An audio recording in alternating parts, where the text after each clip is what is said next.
다시 한번 되새기게 됐습니다. 작년에 피크빛이었던 한반도의 미래가 갑자기 2월에 하노이 정상회담의 결렬을 전환점으로 해서 거의 중단되다시피 했고, 그 중간에 간단한 대화 시도는 있었습니다만은 실질적인 의미에서는 별다른 진전이 없이 1년을 보내고만 그런 안타깝고도 아쉬운 시기를 우리가 보냈다고 볼 수가 있습니다. 그렇다면 문제는 지금의 상황을 우리가 어떻게 이해하고 그리고 내년과 내후년을 전망할 수 있을 것인가의 문제인데, 여러분 잘 아시는 것처럼 그동안 북미 간의 대화 재개 그리고 정상회담의 가능성까지를 염두에 두고 다양한 논의가 진행됐습니다만은 결국은 특별한 성과를 거두지 못하고 여기까지 왔고, 더더욱 안타까운 것은 북한이 4월 달에 제시했던 연말의 시한을 놓고 힘겨루기가 북한과 미국 간에 지금 강하게 진행되고 있다는 점입니다. 북한은 연말 시한이라는 것을 거듭 강조하면서 또 한쪽으로는 대화를 할 용의가 있는데, 대화를 하기 위해서는 미국이 태도 변화와 새로운 셈법이 담긴 좀 더 진전된 대안 가지고 나오라고 요청을 하면서, 다른 한쪽으로는 단거리 미사일과 방사포 실험을 계속해 나가고 있는 그런 상황이 전개되고 있고요. 그 상황에서 그나마 미국은 북한과 계속 대화를 하자라고 시도를 했다라는 게 그나마 우리들한테는 위안이 되고, 뭔가 조금 가능성을 만들 수 있지 않을까라는 기대를 품게 했는데, 그나마도 최근에 와서는 조금 어려워진 게 아니냐라는 느낌까지 듭니다. 사실 또 12월 달이라고 그래봤자 이제 한 달도 채 안 남은 시기여서 지금부터 논의를 본격적으로 해도 사실 북한이 시한으로 정했던 12월 안에 뭔가 진전된 협의를 하기는 좀 어려운 게 현실인데, 엊그제 이거하고 관련해서 북한이 거듭 연말 시한을 강조하는 상황에 대해서 트럼프 대통령이 그동안에는 대화도 하자, 우리 준비되어 있다라는 이야기로 약간 온건한 입장과 태도를 보였다가, 이번에 나토 회담에서 기자하고 간 다음에 질의응답 과정에서 북한이 최근에 보여준 그런 발언과 태도에 대해서 어떻게 대응할 것이냐라고 물어보는 질문에서 두 가지 어떻게 보면 조금 모순되거나 복합적인 입장을 이야기를 했어요. 예전처럼 김정은 위원장하고 관계는 좋다. 그래서 언제든지 대화를 할 준비가 돼 있고, 그리고 북한이 비핵화 약속한 것을 잘 지켜주기를 바란다라는 기본 입장에 더해서, 원하지는 않지만은 만약에 불가피한 상황이 오면은 세계에서 가장 강력한 미국의 군사력을 사용할 수도 있다라는 이야기를 붙였어요. 그건 미국 입장에서는 연말에 대한 부담감을 좀 더 강력한 카드로 대응하겠다라는 모습으로 느껴져서, 연말이 올수록 오히려 긴장감이 한반도 중심으로 해서 더 높아질 가능성이 크다라는 그런 우려가 있습니다. 이런 상황에서 김정은 위원장은 엊그제 또 출마를 타고 백두산에 올라가서 결의를 다지고 새로운 길의 가능성, 힘들지만 우리는 옛날에 했던 것처럼 이걸 극복할 것이다라는 그런 메시지를 계속 던지고 있고, 그리고 또 그제는 조선 노동당 중앙위원회 전원회의를 소집을 했어요. 12월 하순에 연다는 걸 목표로 그 이야기는 기존과는 다른 정책 노선을 거기에서 제시할 가능성이 큰데 아무튼 이런 흐름을 놓고 보면은 전반적으로 우리가 알 수 있는 것이 미국이 예전보다는 조금 더 강경한 입장을 가져나갈 가능성이 크고 거기에 또 상응해서 북한 역시 좀 더 강력한 입장을 펼칠 가능성이 크다는 겁니다. 그러면 그 상황에서 남북관계는 어떻게 될까요? 사실 잘 아시는 것처럼 남북관계와 관련해서 북한은 우리와 대화를 하지 않겠다라고 이야기를 했죠. 왜?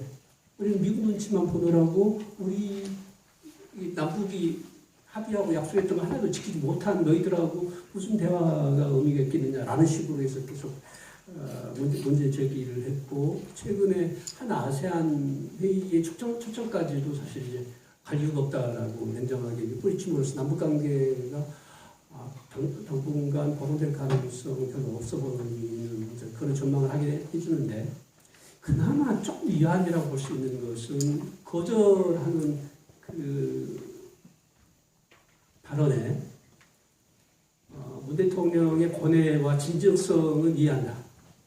그렇지만은 여러 가지 여건이 불비해서 참석하는 것은 적당하지 않다라고 이야기를 한 것은 오히려 그동안 남쪽에 대한 압박과 조금 더 험한 표현을 썼던 것을 상당히 완화시켰다는 점에서 저는 제 개인적으로는 내년의 전망을 놓고 본다면 북미 간의 관계는 지금보다 조금 더 부딪히는 형태로 이렇게 약간 긴장이 고조되는 형태로 갈 가능성이 크고 반면에 남북 관계는 조금 북미 관계에 비해서 조금 숨통을 트이는 그런 형식의 접근을 할 수도 있겠다라는 생각을 해봅니다.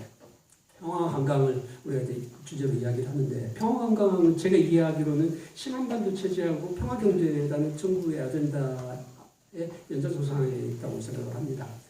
잘 아시는 것처럼 신한반도 체제는 3.1절에 대통령께서 이야기를 하신 것처럼 새로운 미래의 비전으로서 분단과 갈등의 역사를 떨쳐내고 우리가 주도하는 평화와 화합의 역사를 만들어 나가자라는 게 신한반도 체제에 담겨져 있고 그걸 달성하는 구체적인 전략이자 또 다른 비전으로 평화경제의 시대라는 걸 이야기를 하셨어요. 근데 사실 신한반도 체제하고 평화경제가 어떻게 연결되고 성장을 하는지에 대해서는 아직 구체적으로 뭐 연구가 되거나 뒷받침될 만한 그 자료가 충분하지는 않지만 그래서 조금 더 혼란스럽긴 한데 지금 정부가 이야기하는 평화경제는 한반도의 공동 번영을 위해서 그리고 한반도의 평화적인 공존을 위해서 현 단계에서는 평화정착에 우선적으로 관심을 갖고 그걸 기반으로 해서 경제협력으로 확대해 나가는 그래서 그 경제협력의 확대가 다시 평화정착을 더 공고화시키는 그런 선순환 구조를 만들어서 한반도가 평화협력과 경제협력을 통해서 평화적으로 공존하면서 공동 번영하는 그런 지금과는 다른 한반도의 미래를 만들겠다라는 게 평화경제 시대의 중요한 거라고 볼 수가 있고요. 그걸 위해서 선순환 구조 그리고 국내에서는 사실 인간 중심의 포용사회 건설이라는 것을 사실 내포하고 있다고 볼 수가 있는데요. 그렇다면은 시간이 많이 남지 않아서 이제 본론으로 들어가야 될 것 같습니다. 그렇다면 이런 맥락에서 정책적으로 또는 우리가 직면하고 이런 상황에서 평화가 도대체 무슨 의미가 있을까라는 점인데요. 저는 개인적으로 직접적으로는 정부가 이야기하는 평화경제 시대를 열기 위한 마중물의 역할을 할 수 있을 것이다. 그리고 해야 된다라는 점에서 평화관광이 지금 이 시점에서 가장 중요한 아젠다이자 과제라고 생각을 합니다. 조금 이건 무슨 이야기를 하지만 사실 현재 통일부가 가장 역점을 두고 고민하고 내년에 추진하고자 하는 사업 중에 하나가 DMZ를 중심으로 해서 평화지대화 사업이고, 그건 평화협력과 동시에 평화관광이라는 영역을 같이 어떻게 아우러서 조화를 이룰 것인가의 고민이 거기 담겨져 있을 거라고 생각을 하는데, 평화관광의 부분에 있어서는 아주 구체적인 전략이나 사업 방안이 마련되지 않고 있는 걸로 제가 이해를 하고 있어서, 오늘 이 자리가 그런 것에 대해서 새로운 논의를 열고 좀 더 실질적이고 구체적인 방안을 마련하는 자리로서 하려게 된다면 정말 의미가 있다고 생각을 합니다. 그리고 평화관광이 가지고 있는 또 다른 의미는 당장 접경 지역에 지금과는 다른 활력을 집어넣을 수가 있다는 점에서 우리는 주목할 필요가 있고, 그건 국가의 균형 발전이라는 측면에서도 아주 중요한 의미를 가진다고 볼 수가 있습니다.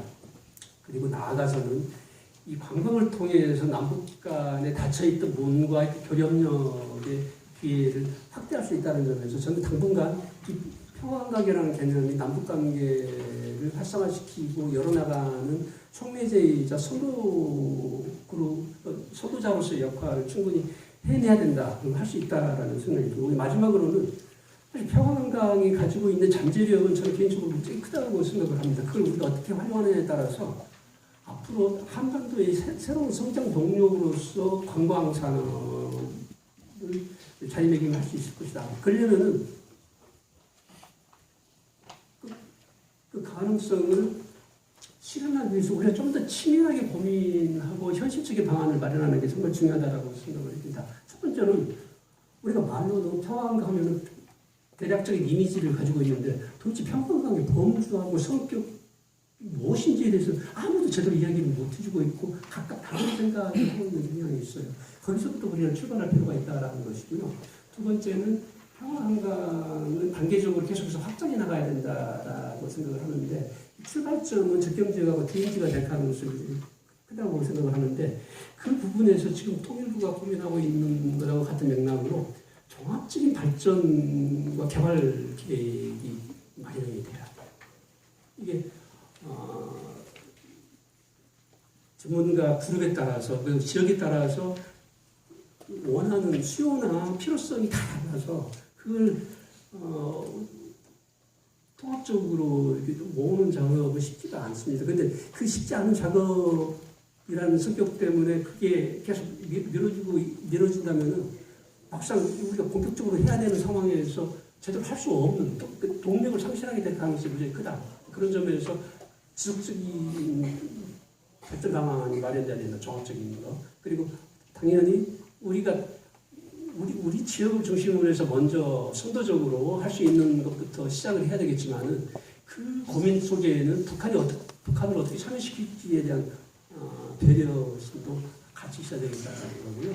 주변 국가의 협력도 당연히 중요하고, 그리고 이걸 추진력 있게 지속적으로 해나가기 위해서는 민관산의 협의체가 적절하게 구성이 돼서 기능을 할 필요가 있다고 생각합니다. 잘 아시는 것처럼 이 분야의 이 지역에서의 평화관광이 가지고 있는 다양한 수요와 필요성 때문에 이해관계가 충돌할 가능성이 크고, 그리고 우선순위를 결정하는 것이 정부로서는 아주 힘든 과제가 될 텐데, 그걸 일정 정도 소화해내고 조율해낼 수 있는 그런 공간이 있으면은 정부의 정책이나 아무튼 우리가 하고자 하는 일들이 훨씬 더 탄력을 받을 수 있을 것이다라는 거고요. 그리고 현재 추진되고 있는 다양한 사업들이 좀 더 일관성을 가질 수 있도록 저기에 완성시키는 것도 중요하다라는 말씀을 드리면서, 제가 조금 시간을 오버했습니다. 아무튼 오늘 이 자리에서 논의되는